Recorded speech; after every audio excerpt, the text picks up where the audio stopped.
Assalamualaikum warahmatullahi taala wabarakatuh. Ah, Assalamualaikum warahmatullahi wabarakatuh. Selamat sejahtera, selamat malam, salam reformasi, salam perjuangan saya ucapkan kepada tuan-tuan dan puan-puan yang menonton saya pada malam ini. Alhamdulillah kerana terus bersama dengan saya di channel YouTube, Facebook, Twitter, TikTok Iswardi Morni Official. Dan terima kasih kepada yang terus share, like. Thank you yang share. Thank you yang tap-tap love. Terima kasih yang like and subscribe. Dan terima kasih yang bersama dengan saya. Balik daripada travelling. Terus saya, buat apa yang sepatutnya. Iaitu kita buat live. Dan, quite tiring juga. Tapi, kita kena teruskan. Saya akan teruskan dan itu janji saya. Saya insyaAllah kalau saya kata saya buat satu benda, saya akan buat betul-betul. Dan saya akan buat sampai sebaik mungkin lah, orang kata kan. Sehabis baik dan sebaik mungkin. Macam apa orang kata, yalah, biar kita seorang pun tak apa. Tak ada orang tengok kita pun tak apa. Janji saya bercakap dan berjaya meluahkan apa yang saya rasa, tuan-tuan. LTL Banting, terima kasih. Waalaikumsalam. Terima kasih juga Kong Hifa Choi kepada yang masih lagi menyambut tahun baru Cina, juga kepada rakan-rakan. InsyaAllah kita tak lama lagi masuk ke bulan Ramadan. Bulan Ramadan yang mulia, insyaAllah. Tak sabar-sabar menunggu Ramadan kita. Dan insyaAllah juga kita sama-sama mendoakan siapa yang telah pergi, siapa dalam keadaan tidak berapa sihat sekarang ni. Rafizi tak berapa sihat, kita doakan kesejahteraan beliau. Tun Mahathir pun tak sihat dengan ceritanya, kita doakan jugalah kan. Doakan juga beliau dan sesiapa saja daripada kalangan kita, insyaAllah. So malam ni kita akan ada beberapa perkara. Okay, sebelum saya masuk beberapa perkara ni, ada orang dekat TikTok lah, tuan-tuan, ada yang cakap, Iswardi ni berani bermonolog sendiri, tak berani berdebat dengan aku. Entahlah, tuan-tuan. Kita panggil tak nak naik kan. Tapi syarat dia mudah je. Kalau nak naik debat dengan saya ni, kamera kena buka dan guna nama betul. Kalau guna nama samaran, kamera tak buka. Kalau fitnah, kita tak boleh held dia accountable. Tu je. Saya guna nama betul. Ini muka saya. Kalau saya fitnah, tuan-tuan, siapa yang kena fitnah tu boleh saman saya. Tapi kalau naik atas, kamera tutup, tak berani guna nama betul, itu bacol namanya. And then you can say whatever you want to say. Macam kawan saya Faizal Rahman bila dia nak hantar LOD kan. Terus saya kata, korang ingat kalau pakai fake account, kita tak boleh tahu kan korang siapa. Kan? Kawan saya, lawyer saya berjaya hantar letter of demand untuk surat saman fitnah. Kan? Susah lah sikit tapi berjaya lah. So, untuk mengurangkan supaya tak, apa orang kata, susah nak pergi hantar LOD kalau berlaku fitnah, dan gunalah nama betul. Dan kalau rasa takut nak guna nama betul, dan tak payah berpolitik. Kami sejak jadi pembangkang tak pernah takut guna nama betul, tuan-tuan. Kita tak pernah takut guna nama betul. Ini muka saya, tak ada pakai AI ke apa, tak ada. Inilah muka saya. Siapa jumpa saya, dia tahulah saya. Dia tahulah siapa saya. Okay. So malam ni insyaAllah kita akan berbicara beberapa perkara. Antaranya ialah Muhyiddin Yassin warning 6 jahanam tu. Kes Ratu Naga tiada kaitan dengan Samsul. Cikgu Bad dan Afif disaman. Zafrul dipanggil SPRM. Siasatan KFA, Kedah Football Association, apa yang berlaku.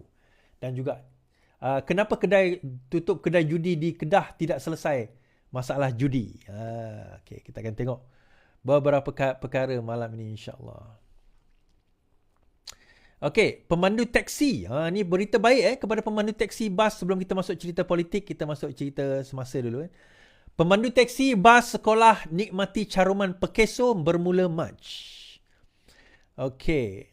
Bermula bulan depan, seramai 35,000 orang pemandu bas dan juga taksi bas sekolah dan taksi dalam negara bakal menikmati caruman Perkeso yang akan ditanggung sepenuhnya oleh kerajaan, kata Menteri Pengangkutan. Bercakap dalam sidang media, Majlis Suar Kasih Madani Kementerian Pengangkutan di sini, Anthony berkata 90% caruman itu akan dibiayai menerusi peruntukan Kementerian Keuangan, manakala baki 10% dibiayai oleh MOT. Bermakna 100% ia akan dibiayai oleh kerajaan. Kita difahamkan Kementerian Kewangan ada memberikan satu dana kepada Pekeso sebanyak 100 juta untuk mencarum sehingga 90% bagi pemandu teksi, e-hailing, p-hailing dan sebagainya. Walaupun 90% tetapi 10% perlu dicarum sendiri oleh pemandu. Jadi untuk golongan ini kita akan buat jaruman tambahan 10% itu katanya. Beliau berkata usaha berkenaan untuk memberi perlindungan sosial kepada mereka iaitu sekiranya berlaku kemalangan, caruman itu akan membantu mereka dan keluarga. Mula lanjut, Antonio berkata beliau bercadang dengan Pekeso berhubung pelaksanaan inisiatif terbabit serta meminta agensi pengangkutan awam menyerahkan senarai pemandu dalam penggalan data mereka kepada Pekeso untuk disemak silang. Kita jangka Mac ini kita akan lancarkan inisiatif ini. Maksudnya pemandu teksi dan pemandu bas sekolah tidak perlu mencarum 1 sen pun untuk setahun. Mereka cuma perlu daftar nama mereka. Jika sudah daftar, kita akan bagi slip caruman kepada mereka. Alright. Now, ramai yang tak faham tentang caruman KWSP ni tuan-tuan. KWSP. Caruman Pekeso ni. Dia KWSP ni satu, Pekeso ni. Pekeso ni senang cerita adalah insurans untuk kita sewaktu kita dalam tempoh bekerja dan sekiranya berlaku sesuatu kepada kita, itulah dia. Sesuatu yang berkemungkinan boleh digunakan untuk apa orang kata, untuk Pekeso, untuk caruman kita. Boleh digunakan untuk caruman kita. Alright. Okay, boleh digunakan untuk caruman kita. Tiba-tiba dia down tadi. Ada masalah tadi. Okay, tak apa. Terus share tuan, terus share. Jangan risau. Walaupun dia akan report saya punya live. Itu biasa. Kan? Kalau kita tak share, dia report, dia menang, kita kalah. Alright. Okay, balik pada cerita tadi. Kenapa caruman Pekeso ni sangat penting? Tak ramai orang tahu tentang Pekeso ni tuan-tuan. Pekeso ni dia banyak sebenarnya benefit. Salah satu benefit ini bukan untuk yang saya kata yang apa orang kata pemandu teksi sebagainya. Sesiapa saja yang mencarum dengan Pekeso, once in always in. Bermakna even kalau dia dah berhenti bekerja sekalipun, katakanlah sesuatu terbencana sewaktu bekerja di tempat yang dia tak mencarum, dia boleh tanya kepada saya, tak kata boleh dapat, tanya kepada Pekeso untuk dapat sesuatu. Dan apa Pekeso boleh bagi tuan-tuan? Dia ada banyak benefit. Contohnya kalau sekiranya hospitalization, kalau sekiranya masuk hospital, kalau sekiranya kecederaan sebab apa orang kata, sebab accident, pergi kerja atau balik kerja, boleh. Sebab itu kalau contohnya pemandu e-hailing, 90% dia akan pemandu bas, taksi, benda-benda mereka ini terdedah kepada risiko untuk berlaku kemalangan. Jadi dengan adanya Pekeso ini, bantuan yang diberikan oleh kerajaan, sebelum ini tak ada tau. Sekarang ini bila ada, maka mereka boleh dapat, kita kata, bantuan Pekeso kalau sekiranya berlaku kemalangan. Okay, itu yang pertama. Okay, kemalangan biasa lah is. Pekeso, okay lah, fine. So, apa lagi? Tak ramai yang tahu, bagi pencarum Pekeso, ada juga pencen ilat. Okay, apa itu pencen ilat tuan-tuan? Pencen ilat ni adalah sekiranya mereka itu ada kontrak, maksudnya kena penyakit yang permanent menyebabkan mereka tak boleh bekerja seperti kencing manis, darah tinggi, jantung. Sewaktu tempoh mereka bekerja, sebenarnya mereka boleh minta pencen ilat daripada Pekeso. So prosedur dia macam mana is? Okay, prosedur dia mudah. Pergi kepada majikan tuan-tuan, katakanlah tuan-tuan kena kencing manis, darah tinggi, kencing manis ataupun sakit jantung ataupun kanser umpamanya. Tapi dalam tempoh bekerja, contoh usia anda katakanlah 50 tahun, 45 tahun, 30 tahun kena penyakit-penyakit ini, pergi kepada majikan, minta supaya di-refer kepada doktor dan doktor akan buat pemeriksaan. Doktor ni doktor kerajaan, bukan doktor swasta. Doktor kerajaan buat pemeriksaan sah. Sah memang ada penyakit tersebut. Bila ada sah ada penyakit tersebut, maka boleh pergi kepada SOCSO, bawa dokumen-dokumen tadi, boleh minta sama ada pencen ilat, ataupun pencen ilat ni berapa, dia ada kiraan-kiraan dia, ataupun tuan-tuan boleh bekerja tetapi tempoh dipendekkan dengan gaji yang separuh, tetapi Pekeso juga boleh bantu. So dia ada banyak sebenarnya benefit-benefit daripada. Kalau nak tahu lebih detail, tuan-tuan dan puan kena pergi ke Pekeso atau tanya dengan majikan. So dalam kes ini sebenarnya sangat penting. Dan benda ini sebenarnya di-extend juga kepada mereka yang sebelum ini tak pernah. Saya dengar lah betul atau tidak, yang tak pernah dapat Pekeso seperti gig ekonomi. Terutama contohnya macam, yalah yang kita buat filem, buat drama sebagainya, kru-kru tu kan. Mereka ni bukannya bekerja secara permanent. Kalau company, kalau office, bolehlah dia bagi Pekeso, dia boleh bagi caruman. Tetapi mereka sebegini mungkin tak boleh bagi caruman, ada mungkin mereka tak tahu pun. Jumlah banyak ke nak kena bayar?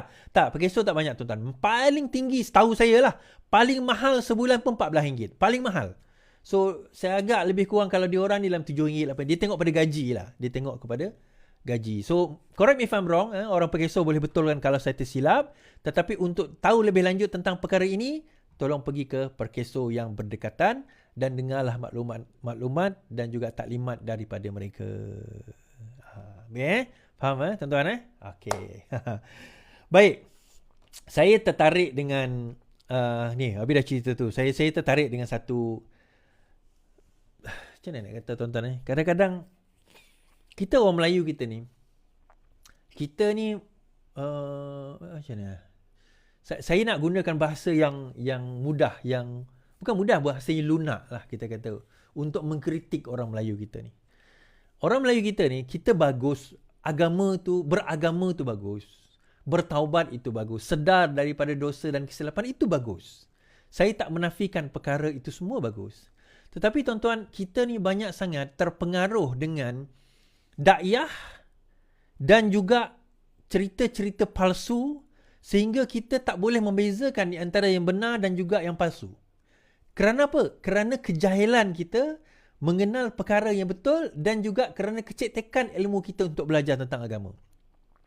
And what make it worse, apa yang lebih teruk, kita belajar tentang agama daripada orang yang ada agenda masing-masing. Agenda dia duit ke, agenda dia politik ke, dia ada agenda dia. Jadi kita belajar agama, kita betul ikhlas, katakanlah ikhlas kita ni, nak kenal Tuhan, nak kenal agama, kita betul-betul ikhlas. Tetapi bila kita belajar agama daripada orang yang berkepentingan, akhirnya dia pergi kepada kepentingan tersebut. Terbaru, ada seseorang ni dia claim dia sebagai keturunan Nabi Muhammad SAW. Tuan-tuan, kita ni semua keturunan Nabi Adam. Dia ni claim dia keturunan Nabi Muhammad SAW. So ramai yang percaya. Sampai ramai yang ada bagi duit, selebriti bagi duit. Ni cerita dia, orang tawaf dekat Mekah. Umrah, haji, tawaf kat Mekah. Tapi dengan dia ni, boleh tawaf pula dekat tempat dia dekat Yaman. Bukan dia lah, dia lah rasanya kot. Ada tambahan package, boleh pergi tawaf dekat Yaman. Sebab apa? Boleh tengok kubur Nabi Hud ke Nabi Nuh, something like that.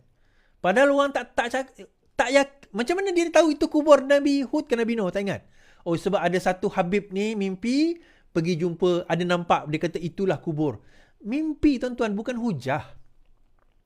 Mimpi ni bukan hujah agama. Mimpi tak boleh jadi hujah agama. Kalau mimpi jadi hujah agama, macam ni kita nak buktikan?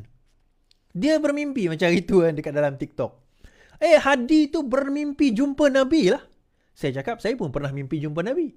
Kau tipu. Macam mana kau tahu aku tipu? Macam mana kau tahu aku tipu? Kau pernah masuk dalam mimpi aku ke? See, my point is, macam mana kita nak proof someone tu betul atau berbohong? Macam mana kita nak buktikan dia cakap bohong atau tidak? Hanya kerana dia claim does not mean benda tu betul. Sebab itu Islam mementingkan evidence. Islam mementingkan bukti. Kita nak bawa satu hadis. Hadis itu perlu dinilai matan dia, perlu dinilai sanad dia, perlu dinilai perawi dia, perlu dinilai kepada semua perkara. Perawi ni rantaian orang yang menyampaikan. Orang yang menyampaikan tu sendiri, rantaian tu satu hal, isnad, sanad dia. Rawi dia, orang yang menyampaikan pun akan dinilai. Matan dia, teks hadis tu pun dinilai. Latar belakang hadis tu pun dinilai. Semua itu ada penilaian dia, ada pembuktian dia. And yet, tiba-tiba ada suatu mamat, pakai serban, pakai jubah, dia claim, saya mimpi jumpa Nabi. Dia kata, lepas ni tak payah buat macam ni, tak payah buat macam ni, lepas tu kena buat macam ni, kena buat macam tu. Inilah dia kubur, inilah dia ni. Lepas ni aku kena panggil Wahabi lah. Tak, itu je ayat yang dia orang paling. Dia lepas tu bila dia panggil kita ni Wahabi, dia panggil kita ni Wahabi, lepas itu dia nak percaya dengan scammer sebegini. Bila kita terangkan tentang ilmu, dia tak boleh jawab, tuan-tuan. The only label dia boleh letak kita ni adalah Wahabi lah. Padahal saya tak pernah baca pun buku Muhammad bin Wahab tu. Kan? Ni nak cerita. Ustaz Asri sebut, Mufti Perlis menyebut, masyarakat mudah tertipu dengan lelaki segak mengaku cicit Nabi. Sikap mudah percaya dan taksub orang ramai terhadap individu mendakwa diri sebagai keturunan ke-38 Nabi Muhammad SAW membuatkan masyarakat mudah tertipu. Mufti Perlis atau Zainul Abidin berkata, ia ditambah dengan rupa segak Maula Muhammad Amin Al-Idrisi, lelaki yang mengaku cicit Nabi Muhammad. Dia tengok muka dia janggut, putih, mata celak terus jadi keluarga Nabi. Sedangkan kita pergi negara Arab bersepah, lelaki segak macam tu, berlambak. Orang seperti dia di Syria segak-segak, di Iran pun segak-segak. Tapi kita mudah ditipu. Tanya kenapa percaya keluarga Nabi? Sebab dia punya segak. Malah ada sebahagian itu ada buat cerita kartun. Kenapa dia pakai cermin hitam? Sebab takut terkena bahan matanya. Amboi, cair sangat. Terlalu Menteri Dalam Negeri Saifuddin Nasution dilaporkan berkata kehadiran lelaki warga Algeria yang mendakwa dirinya sebagai cicit Nabi SAW itu memberi ceramah agama akan terus dipantau rapi. Saifuddin berkata jika lelaki warga Algeria itu dikesan melakukan aktiviti menjalahi undang-undang, maka pihaknya akan bekerjasama pihak berkuasa negeri untuk mengambil tindakan. Menteri Agama juga dilaporkan memberi amaran kepada masyarakat terutama umat Islam supaya tidak terlalu taksub kepada mana-mana individu. Sebaliknya, perlulah sentiasa berpegang kepada neraca Al-Quran dan Sunnah. Setahun lalu di meja kuliah ini saya beritahu kemungkinan lelaki mengaku cicit Nabi ini adalah scammer. Setahun lalu kita dah kata awas ini scammer. Alhamdulillah hari ini semua orang kata lelaki ini scammer. Tertipu orang Islam. Ada kata kat saya dah bagi duit 50,000, 20,000 sebab nak pergi umrah dengan anak cucu Nabi SAW. Tiba-tiba duit saya hilang. Macam-macam katanya. Scammer ni tuan-tuan. Ni scammer. Itu saya kata kepentingan tadi. Scammer sebab dia nak ambil duit. Scammer dalam agama ni pun ada. Dalam politik ni pun ada juga. Dia guna agama. Dia scam kita. Kan? Oh ini adalah perlembagaan penjajah. Kita pun dengar betul lah. Takkanlah lebay nak menipu kan. Ini adalah perlembagaan penjajah, dia kata. Kita kena tentang perlembagaan ini. Allahu Akbar. Okey, kita pun tentang. Bagi derma, bagi duit. Akhirnya, kita kata, akhirnya bagaimana? Dia kata perlembagaan penjajah. Kita tanya, okey, kalau itu perlembagaan penjajah, perlembagaan kamu bagaimana? Perlembagaan yang kamu bawa itu bagaimana?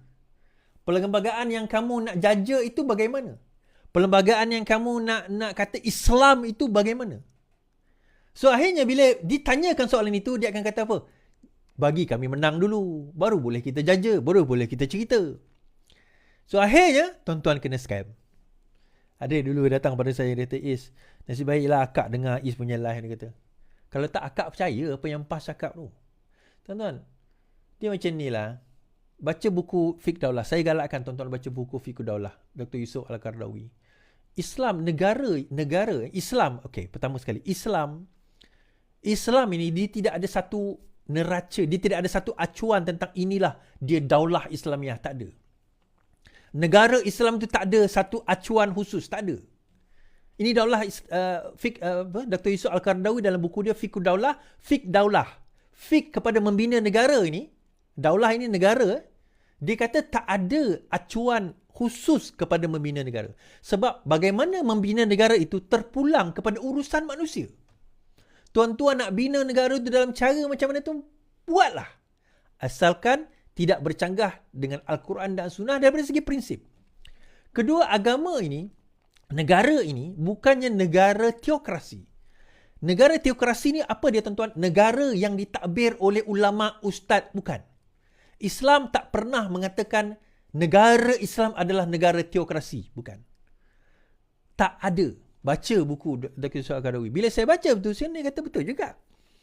Sebab dalam sejarah Islam, kalau kita tengok, betul lah selain daripada khalifah yang 4 tu, tapi kalau kita tengok khalifah yang 4 tu pun, yang paling faqih dalam Al-Quran umpamanya Ibn Abbas. Tapi dia tak jadi khalifah. Kalau kita tengok ulama dalam Al-Quran, tafsir Al-Quran adalah Ibn Abbas. Tapi dia tak jadi khalifah. Sebaliknya, 4 khalifah itu dilantik menjadi khalifah kerana apa? Kemampuan mereka. Kebetulan mereka sahabat kan. Kalau dari segi hadis, yang paling faqih antaralah Abu Hurairah, Aisyah. Mereka adalah yang antara yang paling berilmu lah orang kata dalam segi hadis. Tetapi mereka tidak dilantik sebagai khalifah. Poinnya adalah, hanya kerana ulama tidak, kita tidak wajib mengangkat pemimpin itu daripada kalangan ulama dan ustaz. Tak. Yang kata wajib ni tuan-tuan, imamah tu Syiah je. Kepimpinan ini dia melihat kepada dua. Kekuatan, erti kompetensi dia. Yang kedua, dia amanah. Dua ciri ni je. Sebagaimana dia sebut dalam Al-Quran, 2 ciri pemimpin. Dia mestilah seorang yang kuat ni dari segi tubuh badan, dari segi pemikiran, dia mesti kuat. Dan kedua, dia amanah. Dua ciri asas ini ada, dia layak menjadi pemimpin. Dia layak menjadi pemimpin di negara tersebut sebenarnya. So, kita tiba-tiba ada satu golongan datang kepada kita, kemudian dia kata, oh, ini tak betul, ini kafir, ini liberal, ini sekular. Tiba-tiba dia cakap macam tu. Oh, siapa yang tak sekular? Akulah yang tak sekular yang tu. Oh, liberal. Yang tu sekular. Yang ni kafir. Yang ni zindik. Yang ni harbi. Yang ni tak betul. Yang ni liberal. Yang ni sekular. Siapa yang kalau macam tu dah semua dah sekular, semua dah liberal, semua dah kafir, siapa tinggal? Akulah. Kenapa? So, aku ustaz. Aku tok guru. Tak ada, tuan-tuan. Tak ada dalam kriteria Islam. Islam tu sendiri mengatakan bahawa nak jadi pemimpin, pemimpin itu wajib seorang ulama. So, kalau ulama tu pemimpin, kenapa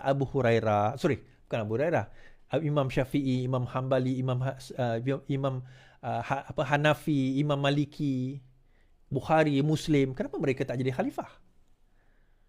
Kan? Kenapa mereka menjadi penasihat kepada khalifah? Ulama ni bagi saya kedudukannya adalah sebagai pengkritik atau penasihat kepada khalifah. Kalau tak menasihati pun dia menjadi balance kepada khalifah. Itu zaman khalifah dululah. Tapi zaman sekarang ni mungkin kita tak perlukan ulama sebagai balance. Kita ada pembangkang. So ulama penasihat dalam mana yang boleh tak boleh. Betul.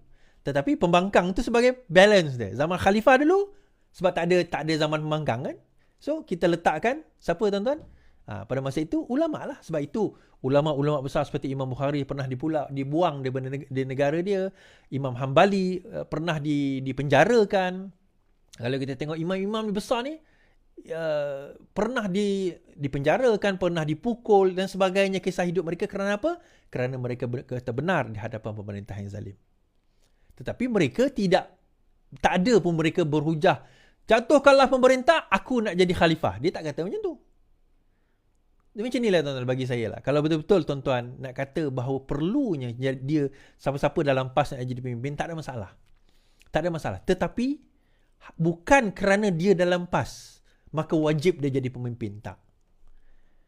Bukan kerana dia ulama maka wajib kita pilih dia. Tidak. Hanya kerana dia parti Islam kita wajib pilih. Tidak. Tidak ada dalil dalam Al-Quran, dalam As-Sunnah kata demikian. Tak ada. Kan? Sesiapa boleh jadi pemimpin asal dia ada dua ciri. Iaitu ada kekuatan dan dia amanah. Bukan saya sebut, Al-Quran sebut.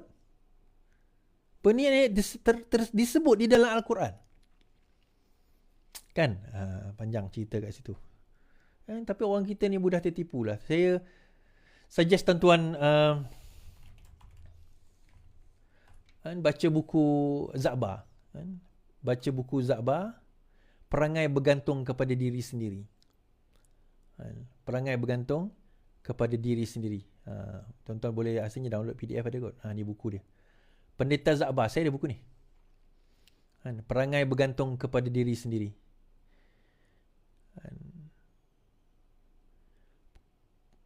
Kekuatan seseorang itu terletak pada usaha diri sendiri tanpa mengharap orang lain bagi melakukan sesuatu dan bersedia menanggung segala baik buruk apa-apa yang dikerjakannya itu.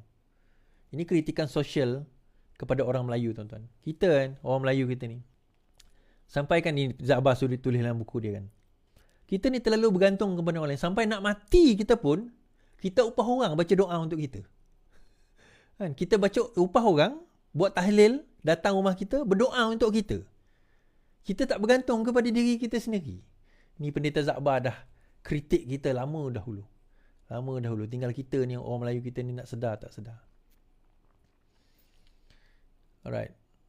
Ni menarik pandangan daripada Saleh Keruak, bekas menteri. Ringgit jatuh, pembangkang juga salah. Asyik cakap tukar kerajaan. Menarik Saleh Keruak ni. Pembangkang juga patut dipersalahkan susulan kejatuhan nilai ringgit dan keadaan ekonomi semasa, kata Saleh Said Keruak. Bekas Menteri UMNO itu berkata, pembangkang terus bercakap tentang agenda menjatuhkan kerajaan, menyebabkan keyakinan pelabur terjejas. Kestabilan politik ialah kunci kepada keyakinan pelabur asing ke negara ini dan memberi kesan terhadap pertukaran mata wang asing. Jika pembangkang asyik bercakap tentang hasrat mereka menjatuhkan atau menukar kerajaan, kepada media asing, ia tentu memberi gambaran negatif kepada negara ini. In a way, saya setuju sebenarnya bahawa tanggapan negatif itu juga boleh membawa kepada kemelesetan ekonomi. Boleh membawa kepada penurunan mata wang. Itu pun salah satu faktor. Kalau tuan-tuan belajar makroekonomi pun, ya, itu salah satu faktor. Even though itu not the only factor. Now, balik kepada cerita tadi. Bila kita cerita tentang kejatuhan kerajaan. Ni saya saja nak bawa benda ni. Recently, ada ura-ura bahawa PAS sekarang ini berkira-kira dan berura-ura hendak bersama kembali dengan UMNO. Okay, ini ada satu cerita yang sekarang ini berlegar. Saya terbaca itu dekat satu artikel tu. Mula-mula PAS bercakap tentang mewujudkan kembali mufakat nasional. PAS bercakap mewujudkan kembali mufakat nasional. Tapi dalam masa yang sama, berkemungkinan kalau bukan mufakat nasional pun, apa saja asalkan mereka boleh kembali untuk bersama dengan UMNO. So sekarang ini, timbul persoalan, adakah bila mereka bersama dengan UMNO, mereka sanggup bersama dengan Datuk Seri Anwar Ibrahim di dalam kerajaan ini? Itu satu persoalan besar. Sebab bila kita nilai sebenarnya, dia ada dua grup besar, macam saya kata lama dah. Satu grup mengatakan, tak apalah, kita benefit lah. Kita bersamalah dengan kerajaan ini. Kita nak memperjuangkan bukan reformasi, kita nak memperjuangkan UU 355, memperkasakan Islam sebagainya. Kita ambil je peluang ini, apa salahnya? Itu satu golongan. Satu golongannya ini pula berkata, tak boleh sebab di dalam itu ada DAP. Di dalam itu ada DAP. Dia kafir, PKR, yang liberal. Kita tak boleh bersama dengan mereka. And then golongan yang pertama tadi kata, iyalah dulu kamu pun kata UMNO itu kafir. Sekarang ini bila nak bersama dengan UMNO tak ada masalah pun. Dulu kamu yang juga kata tahaluf siasi dengan DAP. Kenapa sekarang tak boleh nak bertahaluf siasi dengan DAP? Dulu tahaluf siasi dengan DAP itu demi untuk mewujudkan satu maslahah, satu kebaikan yang lebih besar. Tapi kenapa sekarang itu maslahah atau kebaikan itu atau keutamaan atau kebaikan itu tak dikeluarkan, tak digunakan? Sebaliknya nak menggunakan alasan DAP. Kenapa? Apakah DAP zaman tahun 2000 sebelum 2015 dahulu berbeza dengan DAP zaman sekarang? Sama je, tak ada beza pun. Pemimpin yang sama juga ada kat situ. So, dua grup sekarang ni argue, tuan-tuan. Dan dalam argument tersebut, mula-mula hari itu, suara untuk tak menyertai kerajaan Madani ini lebih kuat berbanding dengan suara menyertai. Suara tidak menyertai itu lebih kuat berbanding suara menyertai. Ini mula-mula. Masa pembentukan selepas yang di-Pertuan Agong mengatakan kerajaan YDPA, bukan yang Tuan Agong kata, saya yang kata kan, kerajaan YDPA dan sebagainya. Pada awalnya, kata-kata ataupun ucapan untuk mengatakan supaya jangan bergabung, jangan membentuk kerajaan perpaduan itu atau kerajaan Madani itu lebih kuat. Kerana apa? Kerana janji daripada Bersatu bahawa tak apa, kita akan bertukar kerajaan. Kerajaan akan bertukar sebentar lagi, tak lama lagi. Itu ini. Benar, benda itu berlaku. Now, bila sampai masuk zaman sekarang ini, mereka dapati yang pertama janji untuk nak tukar kerajaan setelah nak jatuhkan kerajaan itu berkali-kali itu adalah janji palsu. Palsu, kata orang Sarawak. Janji palsu. Tak boleh ditunaikan. Dan agak sukar untuk ditunaikan. Bukan setakat Bersatu tak boleh nak tunaikan janji itu, 6 ahli Bersatu pergi lompat. Pergi sokong PMX. Itu yang pertama. Yang kedua, dana, tuan-tuan. Tuan-tuan kena faham, kenapa kenapa mereka tak melantik Muhyiddin Yassin sebagai penasihat 6 negeri atau 4 negeri Kedah, 4 negeri PAS. Kenapa lantik Mahathir? Kenapa lantik Tun Mahathir? Oh, sebab Tun Mahathir bekas Perdana Menteri. Muhyiddin Yassin pun bekas Perdana Menteri. Malah dikatakan oleh orang PAS, Muhyiddin Yassin adalah Perdana Menteri terbaik kerana menyelamatkan negara daripada COVID. Kenapa tak lantik Muhyiddin Yassin, sebaliknya lantik Tun sebagai penasihat pada waktu itu? Penasihat kepada 4 negeri PAS. Oh, kerana Tun ni ada pengalaman dalam politik. Muhyiddin Yassin lebih kurang lama dengan Tun dalam politik. Malah Muhyiddin Yassin ni menang parlimen, tuan-tuan. Tun Jangan kata kalah parlimen, hilang deposit. Tetapi dia dilantik. Kenapa? Bukankah itu sudah menyinggung hati bersatu? Ujungnya adalah duit. It's all about money.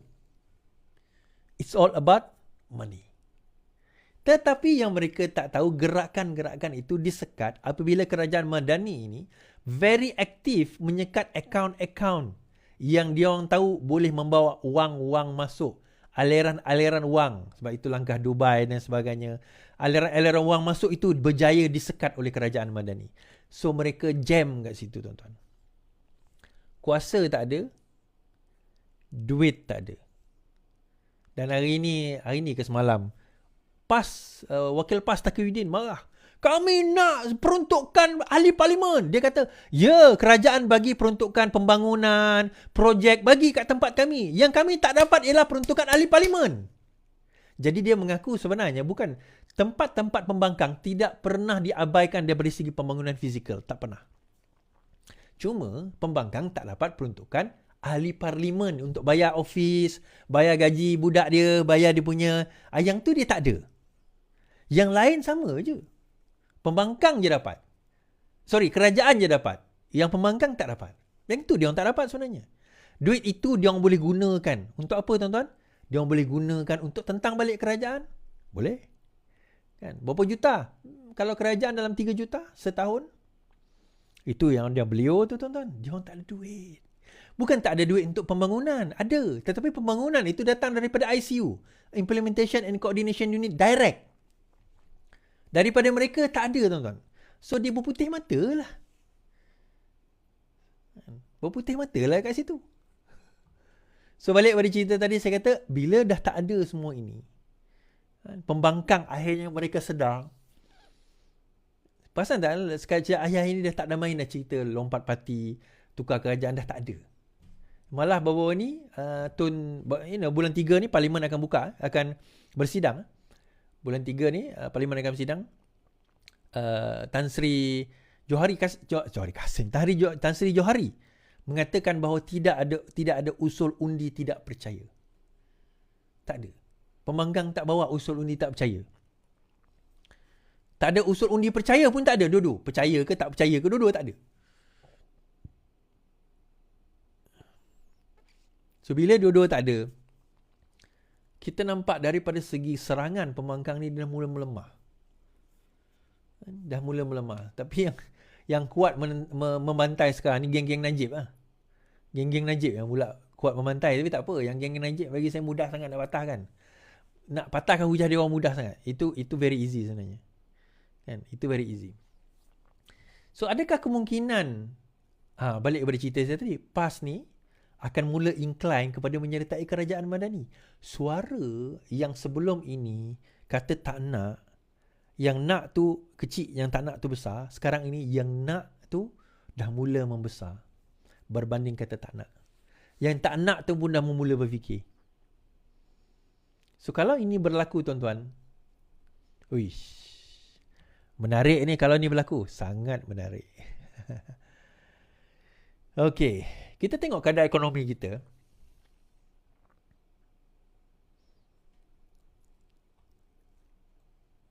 Habis cerita tadi tu. Malaysia catat pelaburan tertinggi dalam sejarah 329.5 bilion tahun lalu. Datuk Seri Anwar Ibrahim mencatatkan jumlah pelaburan, berkata Malaysia mencatatkan jumlah pelaburan yang diluluskan tertinggi dalam sejarah sebanyak 329.5 bilion, iaitu 23% lebih tinggi berbanding 22. Perdana Menteri kata daripada jumlah pelaburan tersebut, pelaburan asing adalah penyumbang utama, iaitu sebanyak 57.2% berbanding domestik 42.8%. Prestasi cemerlang ini disokong oleh peningkatan sebanyak 35% bagi pelaburan domestik dan 15% bagi pelaburan asing. Okay. Secara tidak langsung, ia merupakan satu petanda bahawa dasar mesra pelaburan, pro-investment dan mesra perniagaan pro-bisnes yang dilaksanakan menerusi pendekatan seluruh kerajaan, whole of government telah mula membuah hasil dan meningkatkan keyakinan para pelabur, katanya. Namun begitu,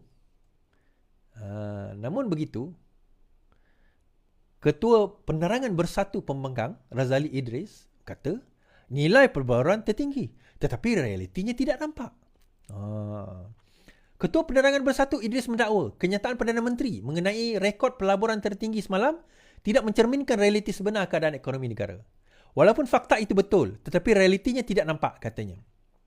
Razali turut mempersoalkan peratusan sebenar nilai pelaburan diluluskan dan telah direalisasikan oleh kerajaan. Katanya, rakyat berhak mengetahui syarikat mana yang mendapat pelaburan tertinggi kerana terdapat syarikat yang tidak punya rekod yang baik dalam pelaburan. Rakyat hendak tahu berapa peratusan pelaburan yang kononnya diluluskan tertinggi dalam sejarah negara dan yang sebenarnya telah direalisasikan. Direalisasikan dan diluluskan adalah dua perkara yang berbeza. Jangan keliru rakyat. Semalam, Anwar mengumumkan Malaysia mencatat jumlah pelaburan tertinggi iaitu 329.5 bilion ringgit. Saya rasa kalau pembangkang tanya secara official di dalam parlimen, Perdana Menteri boleh jawab. Saya tahu. Jawab tanya secara bertulis di dalam parlimen, Perdana Menteri boleh jawab, bagi detail. Kalau tanya dekat media ni, tak tahulah dia jawab atau tidak. Tapi dalam parlimen, beliau boleh jawab kalau dia nak jawab. Tapi poin dia macam ni, tuan-tuan. Dia kata pelaburan nampak banyak. Tapi kenapa realitinya kita tak nampak begitu? Kita tak rasa sebegitu. Okey, saya jawab. Dia begini. Bila kita kata pelaburan itu mula masuk dan meninggi pada tahun lepas, setahun kerajaan Madani, pelaburan meningkat naik 23%. Pelaburan ini bermakna dia masuk, dia mula melabur, dia baru nak melaksanakan pelaburan. Dia mungkin baru mula mengambil pekerja, dia mungkin baru memulakan perniagaan. Baru. It's all new. Dan pelaburan ini bukan dia masuk 325 bilion, dia bawa masuk negara kita, dia dump 300 bilion. Tu saya tak tahu Razali Idris ni faham ke tidak konsep pelaburan. Konsep pelaburan erti kata, dia masuk, dia bawa sama ada dari segi teknologi, bisnes, daripada segi dia punya premis perniagaan, jumlah pekerjaan, pelbagai. Dia akan bawa masuk dan dia akan letak dan implement kat situ. Contoh. Syarikat A daripada contohnya dia ada sebuah mesin, sebuah kilang untuk nak menghasilkan chip, katakan. Dia menghasilkan chip. Sebelum ini dia letak kilang itu dekat negara Vietnam. Ini contoh. So sekarang ini bila dia tengok Malaysia lebih lukratif berbanding Vietnam, maka dia pindahkan kilang daripada Vietnam ke Malaysia. Jumlah dia pindahkan itu, pelaburan tersebut akan berjumlah katakanlah 1 bilion ringgit. So pelaburan itu dalam bentuk apa? Bila dia bina kilang sebagainya, bila dia bawa kilang, dia akan perlukan pekerja. So bila pekerja dilantik, dia akan bagi pekerjaan, dia akan bagi gaji, semua itu akan circulate balik dalam ekonomi. So bila dia akan mula nampak? Few months, 2 years. Kerana apa? Biasalah dalam bisnes, mula-mula mungkin dia tak untung. Mungkin dia akan ambil masa. So, it will take time untuk dia nak churn economy cycle. It will take time. Semua perkara di dalam ekonomi ni, it will take time. Sebab ekonomi ni, kita umpamakan satu kapal yang sangat besar. Bila dia pergi ke arah satu arah, kita nak turn dia, tuan-tuan, dia akan ambil masa untuk dia turn. Tetapi yang penting, kita tahu direction kita betul. Supaya dia turn. Isunya kadang-kadang kita sesat. Kita tak tahu kita nak pergi mana. So, indikator-indikator kepada ekonomi ni banyak. Unemployment rate. Saya sebut semalam 4, sebenarnya 3. Daripada, I think masa COVID hari tu, naik berapa peratus, sekarang ini sudah turun balik kepada 3. Inflation rate. Berkisar di bawah 2%, 1.5%. Kemudian kalau kita tengok trade surplus ataupun daripada segi ekspor dan import kita, pelaburan kita, investment. Sebab itu kenapa Datuk Seri Anwar menyebut perkara-perkara ini semua adalah indikator-indikator kepada ekonomi, GDP kita. Kita punya defisit kita, adakah bertambah atau berkurangan. So perkara-perkara ini semua yang perlu kita main, yang perlu kita ada, yang perlu kita wujudkan. Sebab itu saya tunjuk tuan-tuan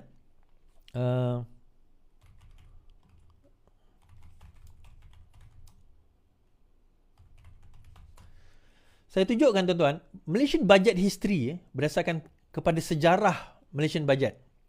Dan kenapa Datuk Seri Anwar pernah ada rekod sebenarnya benda ini. Okay, saya tunjuk dan saya pernah tunjuk benda ini, tapi saya tunjuk sekali lagi. Tuan-tuan nampak, ini adalah budget kita. Biru ni adalah surplus. Kuning ni, di bawah ni adalah defisit. Yang ini tahun 93. 93, 92, 91. Pada zaman ini, zaman 88 sehingga tahun 91, Menteri Keuangan dan Perdana Menteri ialah Datuk Seri, Tun Mahathir dan juga Daim. Kemudian tahun 92, Anwar Ibrahim mengambil alih sebagai Menteri Keuangan. Pada masa ini, tempoh ini tuan-tuan, untuk tuan-tuan nak tahu, tahun 88, sebelum 92, awal 90-an, GDP to debt ratio kita 80%, 80%.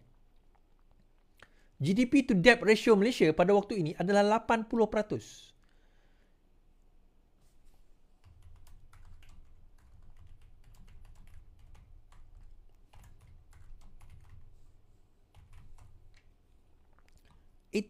pada waktu itu.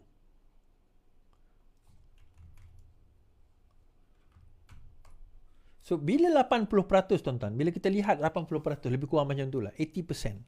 So, bagaimana nak reducekan? So, bila Anwar jadi Menteri Keuangan, perkara pertama yang beliau lihat, yang beliau lakukan pada waktu itu adalah untuk menurunkan dua perkara. Pertama, surplus, saya sebut tadi. Yang kedua adalah debt to GDP ratio.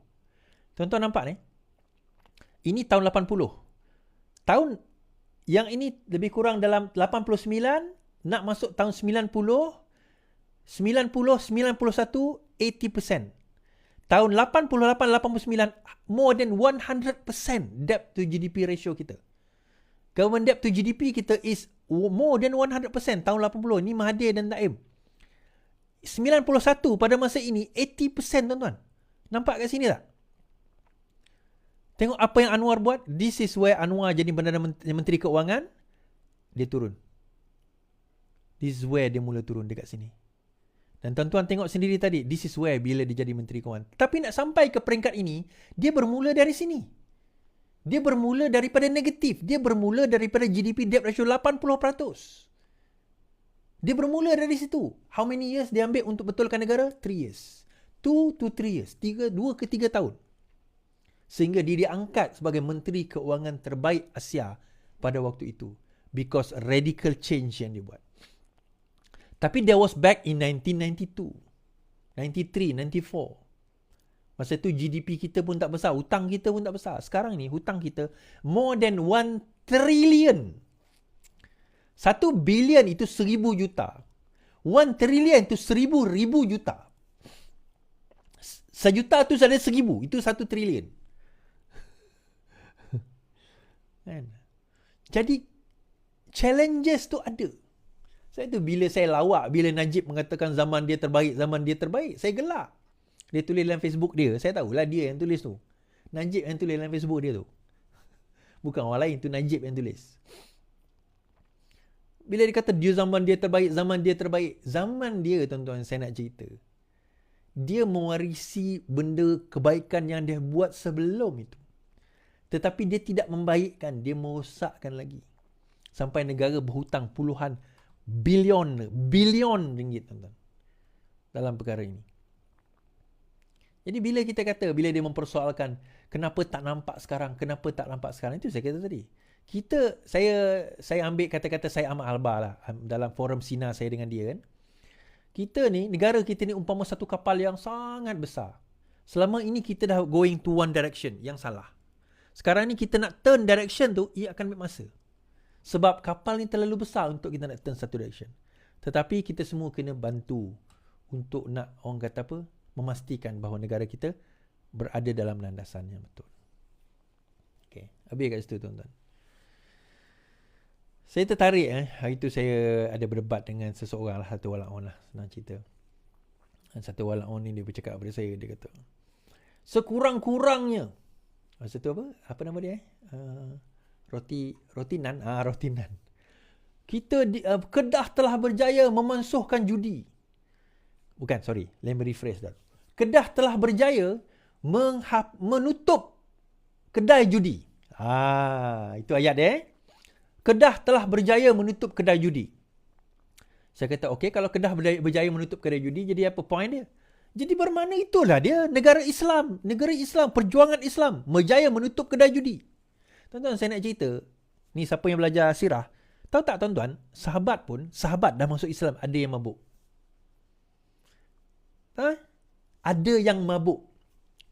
Surah pengharaman arak itu kerana salah seorang sahabat yang jadi imam, masa dia jadi imam tu dia tengah mabuk. Erti kata apa?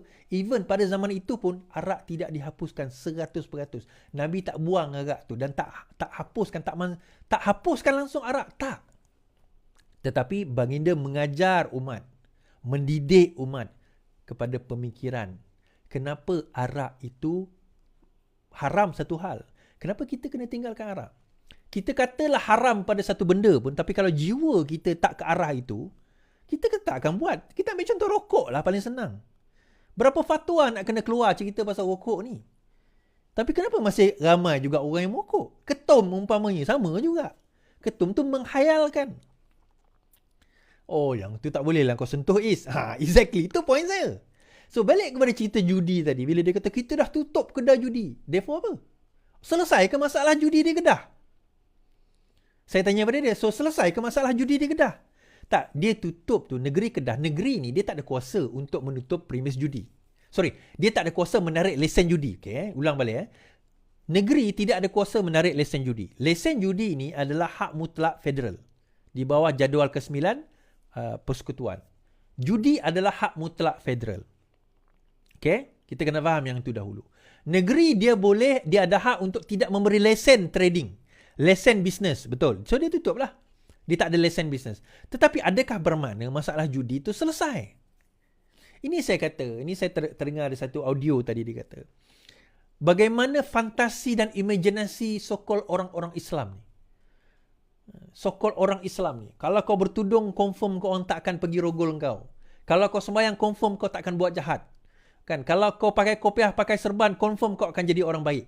Kalau kau bercelak sikit, confirm kau ni adalah orang yang baik. Manusia adalah manusia, tuan-tuan. Kita perlu constant reminder. Sebab itu Al-Quran, dia akan ulang-ulang reminder kepada kita. Pelik Pelik kita. Kenapa Al-Quran tetap remind Nabi SAW, even dah menang di Mekah, di Madinah sekalipun, dah Fathul Mekah dah.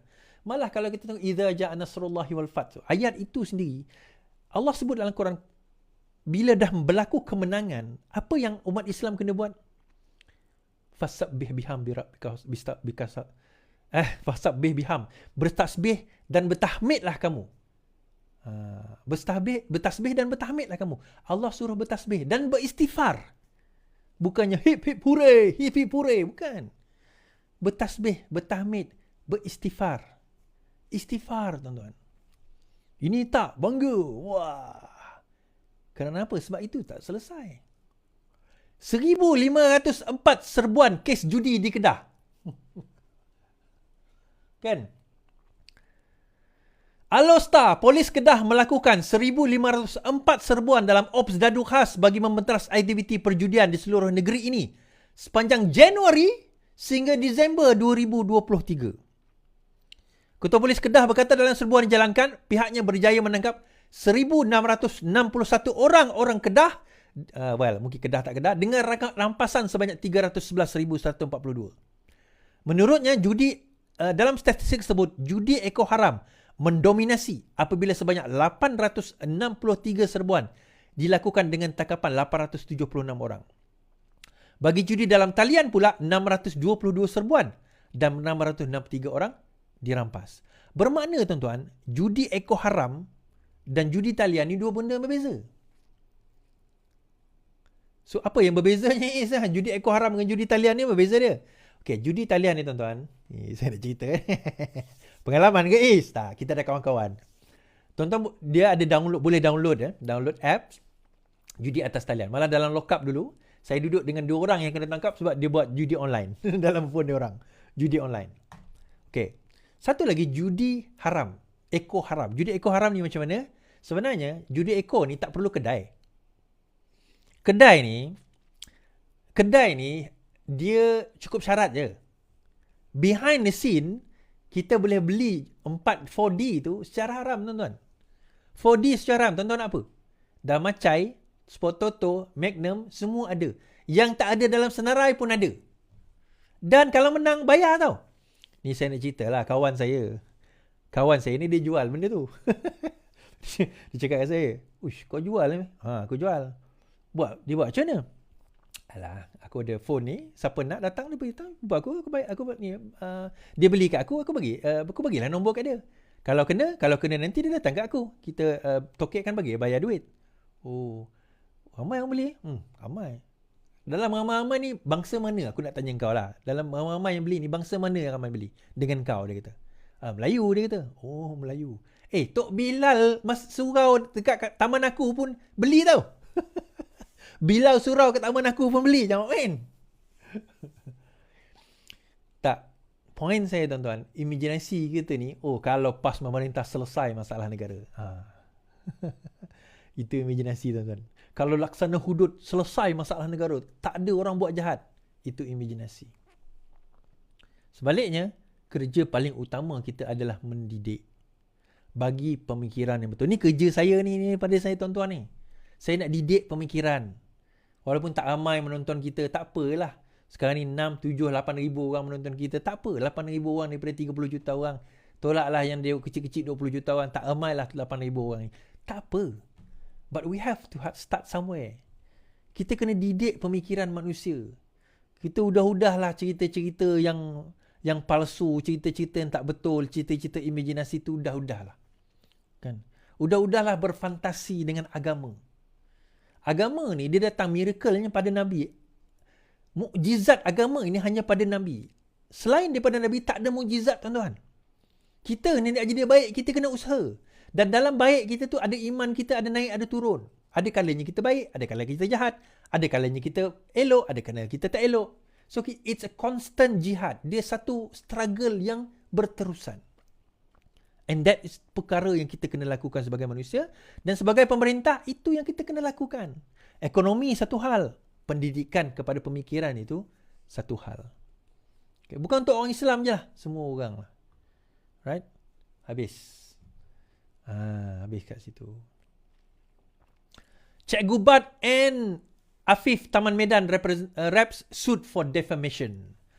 Kuala Lumpur, a businessman has filed a lawsuit against Bersatu members Badrul Hisham Syahril or Cikgu Bad and Taman Medan Assemblyman Dr. Afif Bahardin for defamation, seeking 1 million ringgit in damages from each.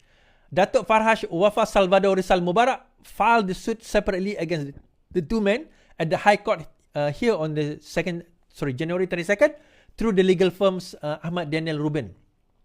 Based on documentation obtained by NVIDIA, the statement says that Badrul Hisham has made a defamatory statement at a press conference on November 24th, stating that he was Director General of Malaysian External Intelligence Organisation, a national intelligence agency, and had confidential information on the country's asset. Farhash Wafa Salvador also alleged that Dr. Afif, the Selangor Perikatan Nasional Secretary, has defamed him through a media statement on November 15 by saying that he had a wild character and was not fit to be a government officer. According to Farhash Wafa Salvador, the chairman and the director of several companies, including 7-Eleven Malaysia Holding and Apex Equity Holdings Berhad, the defamatory statements published on the TikTok and WhatsApp were an embarrassment and could be tarnish his reputation. He is seeking, among others, an injunction to prevent the two defendants or their agents from repeating or republishing the alleged defamatory statement. The plaintiff also requested that the two defendants withdrew the statement. Okay. So, Farhash sudah pun menyaman dua makhluk ini dan kita akan tunggu kes mereka tadi. Ini saya tak komen panjang lah, tuan-tuan. Tuan-tuan, nanti kita tunggu saja apa kenyataan yang akan berlaku. Alright. Itu ada satu kes cerita Sepangko, tuan-tuan. Cerita Sepangko ni, dia bukan start daripada tahun Muhyiddin Yassin tu je. Yang ada video Sepangko, yang saya cerita Sepangko dengan Dr. Mazli tu kat dalam live saya, kat dalam podcast kami. Tetapi juga Sepangko ini melibatkan Sepangko bila penganugerahan projek Sepangko dengan nilai lebih 700 juta kepada Sepangko, sedangkan ada the nearest bidder yang 700 million cheaper daripada mereka. So baru-baru ini antara menteri yang dipanggil adalah bekas Menteri Keuangan. Sepangko SPRM sudah panggil bekas Menteri Keuangan tahun 2020 dan 2021. SPRM merakam percakapan bekas Menteri Keuangan yang terbabit dalam kontrak perolehan syarikat pembekalan dan pengurusan kerajaan Sepangko bagi tempoh 2020-2021. Ketua SPRM Azam Baki berkata kes membebitkan Sepangko masih dalam siasatan dan akaun terbabit masih dibekukan. Menurutnya ramai saksi yang sudah dipanggil mempertidangan dan tidak menolak akan memanggil siapa saja yang terbabit dalam kuasa meluluskan projek berkenaan. Kita sudah merakam keterangan bekas Menteri Kewangan, namun bekas Perdana Menteri kita itu belum dipanggil memberi keterangan. Kita serah kepada pegawai penyiasat, kata beliau. Baik. Okay, yang ni menarik tuan-tuan. Kenapa saya kata menarik? Dengar cerita ni. Kes Sepangko ini, pada tahun Sepangko ni dah terima projek daripada Mahathir, Tun Mahathir sejak sekian lama dah. Okay. Dah tahun 90-an dulu dah dapat dah projek Sepangko ni. Sepangko ni apa tuan-tuan? Sepangko ni adalah sebuah syarikat yang tugas dia adalah menyewa kenderaan kepada pegawai kerajaan. So jangan ingat kerajaan miliki aset-aset tu yang kereta sebagainya, bukan kerajaan punya. Kerajaan tak beli, kerajaan sewa daripada satu company. Company tu nama dia Sepangko. So sewa daripada dia, so penyelenggaraan bawah dia, semua bawah dia lah. Kalau pecah apa semua bawah dia. So kerajaan bayar je. What happened in 2018, satu bid telah dikeluarkan in 2019 dan pada waktu itu syarikat Nazar Berjaya Group, Nazar Group dan Vincent Tan Berjaya Group telah bid projek yang sama. Dan projek itu 700 juta bernilai 4 bilion 700 million cheaper daripada the nearest bidder. Siapa? Sepangko. So tempat pertama paling murah Nazar Berjaya, satu jumlah. The second bidder yang paling murah adalah Sepangko dengan 700 million more expensive, lebih mahal, 700 juta lebih mahal. So naturally pada waktu itu kabinet bersetuju untuk memberi kepada Nazar Berjaya. So diberikan masa itu LOI, letter of intent diberikan. Okay. Jatuh kerajaan. So bila jatuh kerajaan tahun 2020 pada waktu itu Zafrul Menteri Kewangan. So bila Zafrul Menteri Kewangan, diberikanlah projek tersebut kepada siapa tuan-tuan? Tiba-tiba dibatalkan projek Berjaya Nazar, diberikan kepada Sepangko. Masa itu Nazar Berjaya tak puas hati, dia bagi saman kerajaan sekarang inilah. Tetapi pada waktu itu diberikan kepada Sepangko. So jadi persoalan, bagaimana sebuah syarikat 700 juta lebih mahal dia punya tender boleh dapat projek tersebut? Big question mark. So bila kita jadi kerajaan sekarang ini, Dr. Mazli dan juga masa itu mahasiswa keadilan membuat laporan polis berkenaan dengan perkara tersebut dan akhirnya siasatan dilakukan. SPRM pun buat siasatan dan akhirnya perkara ini berlaku. Baik. Yang menariknya tuan-tuan, Menteri Keuangan pada waktu itu adalah Zafrul. Sebab segala perkara yang melibatkan projek dan tender kerajaan lebih daripada nilai tertentu, dia mesti melalui Menteri Keuangan, Perdana Menteri dan juga Kabinet. Jadi, the person who will be in the know, 100% in the know selain Perdana Menteri, ialah Menteri Keuangan. This is where it gets interesting. Now, fast forward sekarang ini, Zafrul adalah Menteri MITI. Dia berada di dalam kerajaan Madani. Dia dipanggil oleh SPRM. Dan last kali, Muhyiddin Yassin tak dipanggil lagi tetapi Muhyiddin Yassin akan dipanggil selepas ini. So, soalan kita, takkan you tender 700 million more expensive than your nearest competitor dan awarded by the government of that day, kamu tak dapat apa-apa? Now, adakah salah kalau kerajaan nak award 700 million more dan sebagainya? Tak. Daripada segi prosedur dia tak salah. Terpulang kepada kerajaan, terpulang kepada menteri, terpulang kepada Perdana Menteri. Tak salah. Etika mungkin salah, moral lah moral. Sebab kita guna 700 million more duit rakyat berbanding dengan the nearest one. 700 ni dekat satu tahun punya bajet negeri Kelantan lah, senang cerita. Okay. So, is it wrong? Legally, I don't think it's wrong. Tetapi, timbul persoalan yang besar. 700 million more, itu more. Total project tu 4 billion. So, 4 billion, dia tak pergi kepada somewhere. Contohnya Bersatu. Contohnya Muhyiddin Yassin. Contohnya pemimpin-pemimpin Bersatu. Contoh. So, kalau perkara itu sampai ke situ, katakanlah Menteri Kewangan kata, saya tidak tahu, saya diarahkan. Saya diarahkan untuk meluluskan. Okey, tak apalah dia diarahkan. Oleh siapa? Perdana Menteri. Nah, mungkin nanti akan timbul satu data yang lain. Arahan tersebut datang dengan caveat. Caveatnya apa? Boleh aku bagi projek, syaratnya X, Y dan Z. So, kita tunggulah siasatan ni nanti. So, menarik ya. So, kita nak dengar apa yang Zafrul kata di dalam mahkamah nanti sekiranya pendakwaan itu ada berlaku. Dan dalam masa yang sama juga, cerita yang sama juga berkenaan dengan KFA, Kedah Football Association. KFA. Siasatan rasuah 6 juta KFA selesai. SPRM. Suruhanjaya SPRM mengesahkan siasatan berhubung rasuah bernilai 6 juta membabitkan Persatuan Bola Sepak Kedah telah selesai. Ketua Suruhanjaya SPRM Tan Sri Azam Baki berkata, kertas siasatan berhubung kes tersebut telah selesai dan berada dalam proses semakan akhir. Namun begitu, ia belum lagi peringkat untuk dihantar ke Peguam Negara, tapi dalam peringkat pendakwaan SPRM. Okay. So dalam ini pun kenyataan kertas siasatan rasuah KFA dalam semakan terakhir. Okay.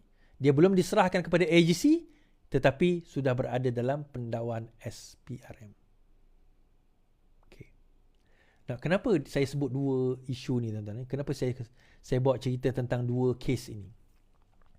KFA ni pula, Kedah Football Association, melibatkan CEO dia pada waktu itu yang juga bekas Adun PAS di Kedah, dilantik jadi CEO, melibatkan dana 6 juta ringgit.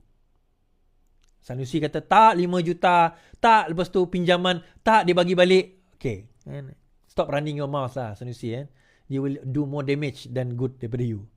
Tetapi timbul juga satu persoalan menarik macam kes tadi tu.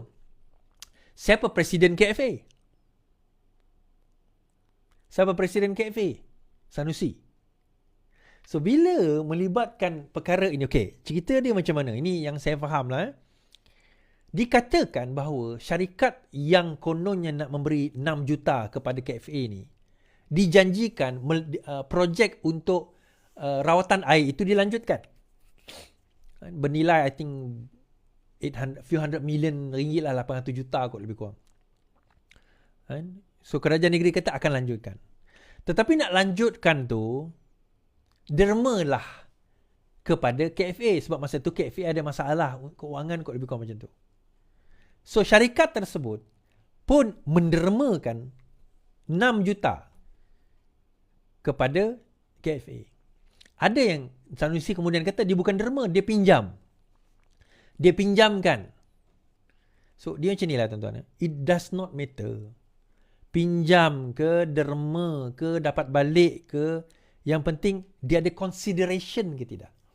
Rasuah ni macam ni tuan-tuan. Bila kita bagi sesuatu, ada consideration tak kepada sesuatu tu? Considerationnya adalah dapat projek 800 juta. So, macam mana kantoi? Kantoinya apabila syarikat itu tak dapat projek tersebut. Syarikat itu yang buat laporan SPRM. So, kantoi kat situ.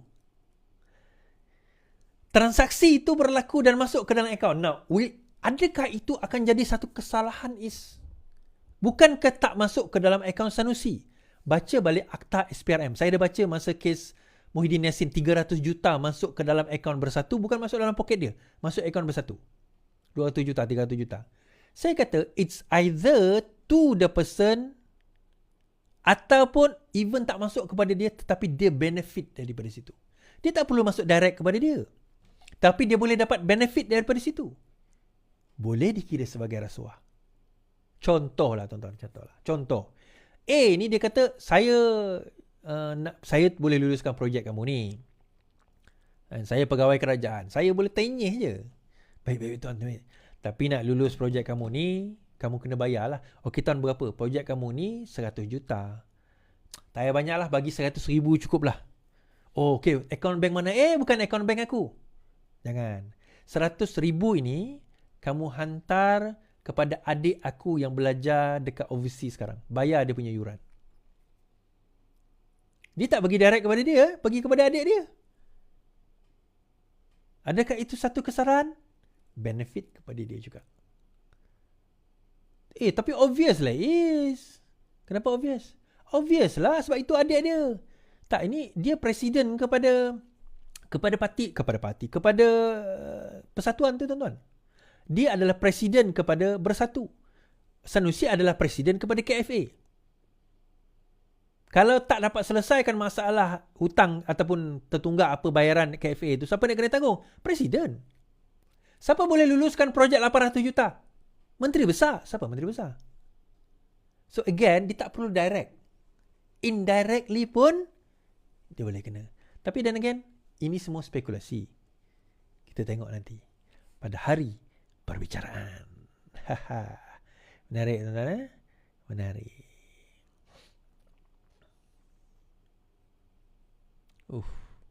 Panjang cerita kita malam ni. Sejam 10 minit dah. Okay, cerita Ratu Naga. Harap sabar. Last ni. Bukan last, second last. Isu Ratu Naga. Tiada pindaan wang dikesan libat pegawai di Jabatan Perdana Menteri. Menarik. Kuala Lumpur, SPRM mengesahkan tidak berlaku pemindahan wang atau dana awam kerajaan membabitkan mana-mana pegawai di JPM yang diterima daripada pertubuhan bukan kerajaan NGO.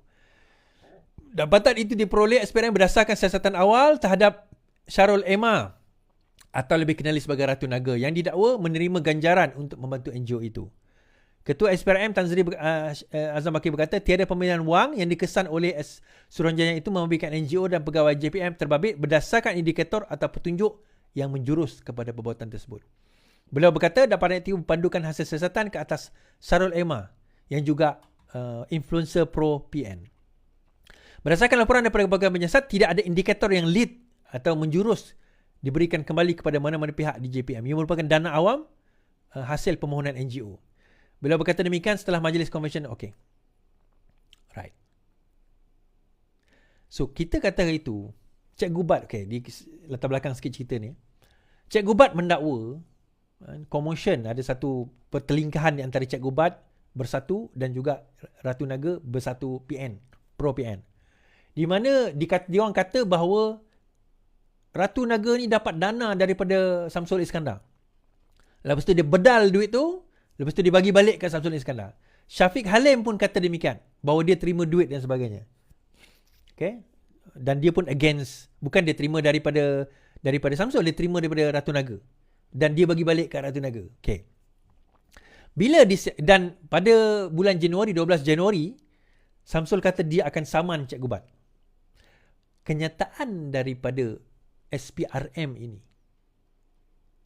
boleh digunakan oleh Samsul Iskandar untuk teruskan saman kepada Cikgu Bat dan insya-Allah dia boleh menang. Bila dikaji balik, sebenarnya fitnah tuan-tuan. Duit itu tak masuk pun dalam mana-mana pegawai di dalam Jabatan Perdana Menteri. So bila tak masuk, ada tak kemungkinan duit itu keluar masuk ke dalam NGO? Ya. Tapi macam saya kata tempoh hari lah, masuk duit tu dalam NGO tidak menjadikan orang itu bersalah. NGO minta permohonan, dia bagilah duit. Bukan dia nak pergi semak siapa. Kau ni kenal siapa? Kau kenal ke Muhyiddin Yassin? Kau kenal ke Cikgu Bat? Kau kenal? Bukan dia tahu, bukan dia tanya kad ahli ke apa. Tak ya. NGO datang, innocent enough, dia bagi duit. Tetapi bila dia dakwa bahawa duit itu balik kepada dia sebagai bentuk rasuah, yang itu adalah fitnah. Kan? Jadi bila itu adalah fitnah, maka kembali kepada Cikgu Bat, satu lagi kes yang dia boleh kena. Dan ini tuan-tuan menambahkan luka lara lagi Bersatu. Sebab hari itu Cikgu Bat kata pemimpin Bersatu langsung tak peduli dia. Kena saman kiri kanan tapi tak ada seorang pun yang pedulikan dia. Memanglah tak peduli. Ni saya nak cerita ni tuan-tuan. Muhyiddin Yassin kata, jangan menyebut kalau dah keluar parti. Sekejap. Jangan menyebut kalau dah keluar parti. Muar, jangan menyebut. Panjang sangat begitu ni. Okay, tak apalah. Jangan menyebut itu pernyataan Presiden Bersatu Tan Sri Muhyiddin Yassin terhadap Ahli Parlimen Bukit Gantang, Datuk Syed Abu Hassan Hafiz. Susulan dakwaan akan ada beberapa ahli parlimen terutama parti itu memberi sokongan kepada Perdana menteri. Ya. Ahli Parlimen Pagut itu berkata, Syed Abu Hussein berhak untuk bercakap apa saja namun beliau mahu memberi tumpuan mengukuh prinsip partinya. Dia seorang ahli parti tidak bertanggungjawab. Dah keluar pun dari parti. Yang penting kita istiqamah, tegas pendirian. Kita akan buat pindaan perlembagaan parti tidak lagi dan mampu mengukuhkan kedudukan parti. Dia kata dah keluar daripada parti, tapi bila masa dia keluar daripada parti? Sebab kalau dia keluar daripada parti, sepatutnya dia, apa orang kata? Dia dah kira jatuh lah, dia kira sebagai lompat parti lah. Sebab meletak jawatan daripada keluar daripada parti erti kata dia telah lompat parti. Sebenarnya dia tak keluar daripada parti lagi, tuan-tuan. Dia orang tunggu untuk dipecat. Dan bila apa orang kata ahli parlimen Bukit Kantang itu kata akan ada lagi yang pergi melompat selepas ini, ya. Ada lagi. Hari itu saya sebut 5. Kan? Betul lompat 5. Tambah 1 jadi 6. Okey. Betul ada lagi ni Is. Ada ura-ura. Cuma sekarang ni saya dah tak berani cakap apa-apa dah. Sebab percakapan dan perbincangan itu terlalu banyak. Terlalu banyak perbincangan itu, tuan-tuan. Bukan dengan Datuk Seri Anwar Ibrahim. Ni di kalangan dia orang sendiri. Perlembagaan Parti Bersatu adakah mampu untuk menyekat mereka melompat? Ya, kalau dibuat sekarang. Tetapi adakah 6 orang itu bakal hilang jawatan kalau sekiranya ia dilaksanakan? Berkemungkinan besar tidak. Berkemungkinan besar benda itu tak retrospektif. Dia tak pergi ke belakang. So, bila dia tak retrospektif, maka daripada situ, dia dikira sebagai tidak lompat parti. Jadi 6 orang ni mungkin terselamat lah. Jadi, poin saya ni lah, tuan-tuan. Kepada geng-geng bersatu, kalau nak lompat, kalau nak nyatakan sokongan, nyatakan sokongan sekarang. Nyatakan sokongan sekarang.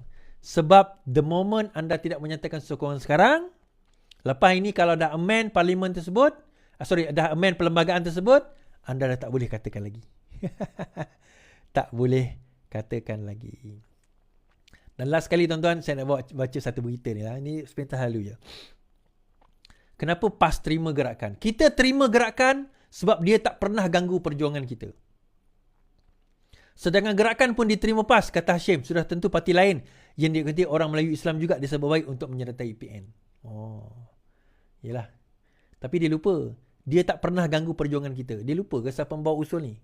Gerakan bawa kes sudut ke Mahkamah Persekutuan. Ni tahun 2015, tuan-tuan. Itu saya kata, retorik orang-orang politik. Ni retorik orang-orang politik. Dia bukan ustaz, dia bukan ulama, bukan.